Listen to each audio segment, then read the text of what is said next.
Quand on est une association, il est important de communiquer sur les réseaux sociaux pour se faire connaître.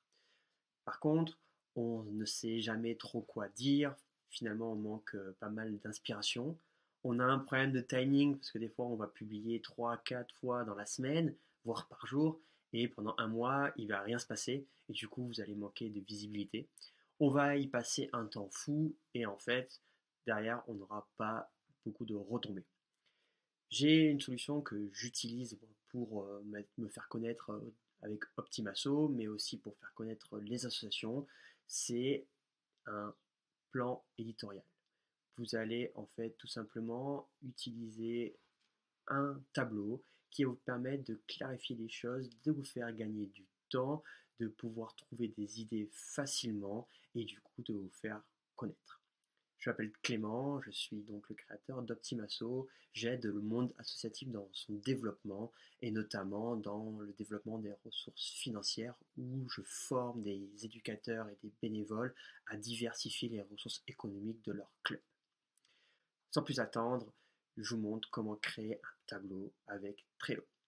Donc, vous avez juste à créer votre compte, vous arrivez donc sur cette interface. On va créer un nouveau tableau. Donc, créer un tableau. On va le nommer ligne éditoriale. Allez, hop, Optimaso. On peut choisir un petit fond d'écran pour être fun. Allez, tac, on va prendre ce petit fond. Ça va nous rappeler les belles vues et les vacances. Et donc, on va avoir notre tableau qui va se créer. Là maintenant, ça va marcher par colonne. Donc, tout simplement, je vais juste me descendre, hop, pour qu'on puisse mettre en place la colonne. Donc, vous allez ajouter une liste et pour pouvoir simplifier votre communication, il va falloir vous poser des questions. La première question à se poser, ça va être déjà pourquoi vous voulez communiquer. D'accord? Donc, pourquoi? Dans le cas d'une association, ça va être pour promouvoir l'image du club, pour essayer d'aller capter des nouvelles informations, pour pouvoir communiquer sur l'assaut auprès de ses adhérents. Donc il va falloir vraiment définir ça avec les personnes qui vont gérer votre pôle communication, pourquoi vous voulez publier. Ok? Et donc là, vous allez pouvoir rajouter des choses. Ensuite, on va essayer de définir des objectifs. D'accord? Donc, les objectifs, ça va rejoindre votre pourquoi, mais surtout, ça va vous guider dans la suite de votre publication. Par exemple, on va essayer de montrer qu'on a beaucoup de compétiteurs. On va montrer qu'on peut faire donc, du sport féminin. On va montrer qu'on est une type de bénévole soudé. Voilà. Ça va être vos objectifs. Donc là, pareil, vous allez pouvoir les lister, pouvoir clarifier tout ça. Ensuite, vous allez voir cibler. Si vous vous adressez à tout le monde en même temps, finalement, vous allez vous adresser à personne. J'ai fait une vidéo sur les différents réseaux sociaux et le choix. Je vous mets le lien donc juste au-dessus. Ensuite, après, vous allez choisir les différents thèmes. Donc, pour choisir les différents thèmes, ça va être par exemple, je vais parler du sport, je vais parler de l'organisation de la compétition, je vais parler des partenariats privés. Voilà. Là, vous pouvez lister tous les thèmes et moi, ce que j'aime bien faire, c'est même mettre des couleurs. Je vais vous montrer après le tableau que j'utilise. Ensuite, il va falloir vous poser la question de où. En fonction de votre cible, vous allez choisir un réseau social. Je vous conseille d'en prendre un pour commencer et après, ensuite, vous verrez en fonction de votre temps et des ressources humaines que vous avez de votre association si vous pouvez en choisir un autre ou trois. Voilà. Je vous conseille quand même d'optimiser un, d'être bien visible sur un seul et ensuite pouvoir après.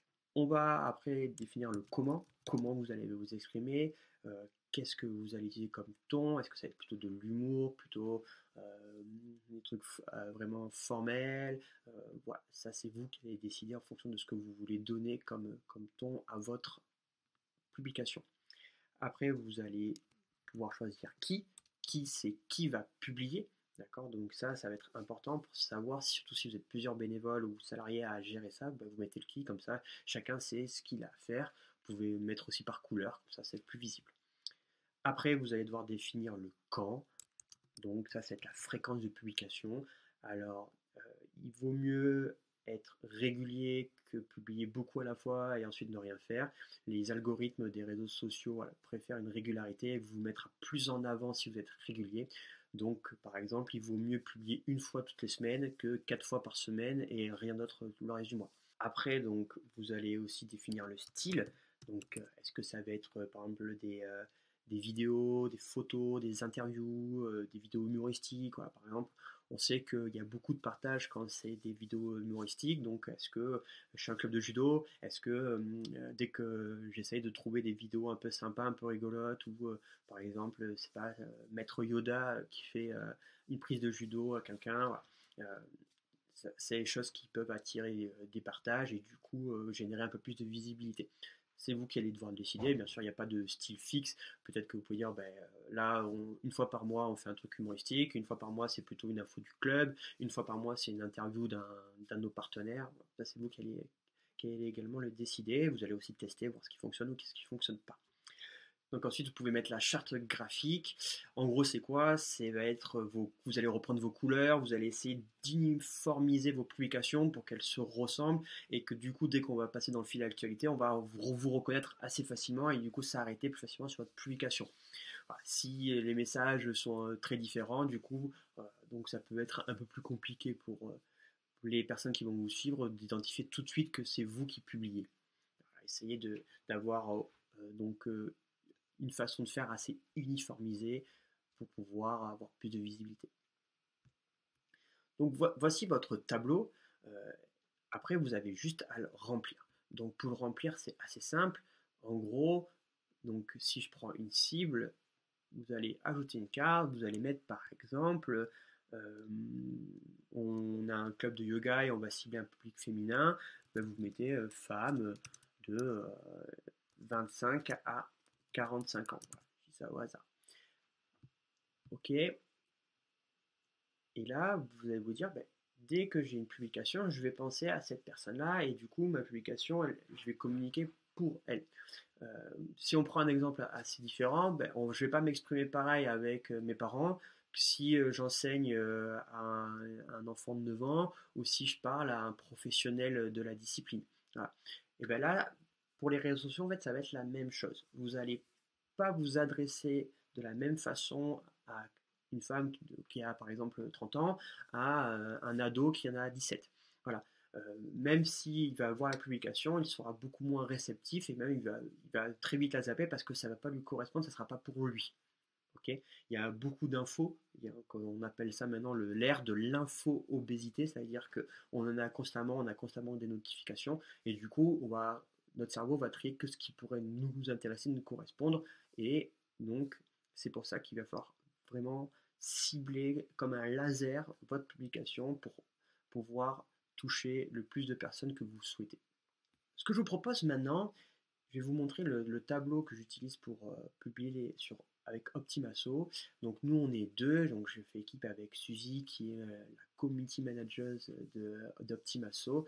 C'est elle qui veille au grain, que tout soit impeccable au niveau de la charte graphique notamment. C'est elle qui publie au bon moment. Donc voilà. Donc je vais récupérer hop, la ligne éditoriale d'Optimaso et je vais vous expliquer un petit peu. Alors, donc nous à gauche, on a en fait les règles de publication. Donc pourquoi on fait ça, l'objectif, on a mis le ton, donc affirmatif, un peu donc humoristique. Ensuite, on a listé les publications. Donc en gros, nous, on publie donc entre 3 et 5 fois par semaine. On essaye d'être à 5 fois par semaine en fonction des infos et de la pertinence des infos que nous avons. Le lundi, on aime bien commencer le lundi avec la citation de la semaine. Donc là, on publie voilà, entre 18 et 20 heures. Et voici à peu près à quoi ça ressemble. Donc on a mis un exemple de charte pour pouvoir derrière, quand on commence à faire le montage de la photo, faire quelque chose d'assez uniformisé. Ensuite, on va donner une info sur Optimaso. Donc là, l'info, c'était sur la newsletter. D'ailleurs, si vous n'êtes pas inscrit à la newsletter, je vous invite à vous y inscrire. Vous allez recevoir un conseil par semaine pour le développement de notre association. Après, on essaye donc d'apporter pas mal de contenu, de valeurs actuelles et actualisées sur le monde associatif, et j'essaye de récupérer des infographies. Donc je lis pas mal de guides, de publications de l'État, et j'essaye d'en tirer le maximum et de vous apporter un maximum de valeur réduit sur une publication. Donc là, par exemple, c'était sur le mécénat au niveau des différents territoires. Euh, Après, tous les vendredis, donc je publie une vidéo sur YouTube, et du coup, euh, on fait la promotion aussi sur nos réseaux sociaux pour qu'un maximum de personnes puissent voir nos conseils. Et pour finir, là c'est plutôt en fin de semaine ou le dimanche sur Instagram ou Facebook, on va partager donc la newsletter sur tout ce qui a un teaser de ce qu'il va y avoir dedans pour pouvoir vous donner un maximum de valeur et ensuite que vous ayez envie de vous inscrire. On a aussi le dossier avec la charte graphique où en fait on a toutes les couleurs qu'on utilise, la police de caractère, etc. Là, c'est un tout récent, on a rajouté donc sur LinkedIn parce qu'en fait on s'est rendu compte que publier un peu trop tard le soir ou en week-end, les personnes ne travaillaient pas et du coup n'utilisaient pas ce réseau social. Donc finalement on a essayé de l'adapter pour pouvoir optimiser notre communication. Voici moi notre cible, c'est plutôt un éducateur sportif, c'est une personne qui est agent de développement, qui souhaite développer son association, qui veut augmenter son CV notamment avec les compétences. Donc nous on va lui apporter des compétences du style aller développer des partenariats privés. Alors, on sait que l'ère des entraîneurs est un peu révolue. Maintenant, on est plutôt des agents de développement, des éducateurs qui vont essayer de capter un maximum de personnes, un maximum de licenciés pour faire vivre son association. Là, on a mis la to-do list, c'est-à-dire des choses qu'on a à faire ou auxquelles on pense. Par exemple, on s'était dit que ce serait intéressant sur Instagram de faire plus de tutos sur comment créer une association notamment. Et du coup, on se les notait pour pouvoir après le mettre en place.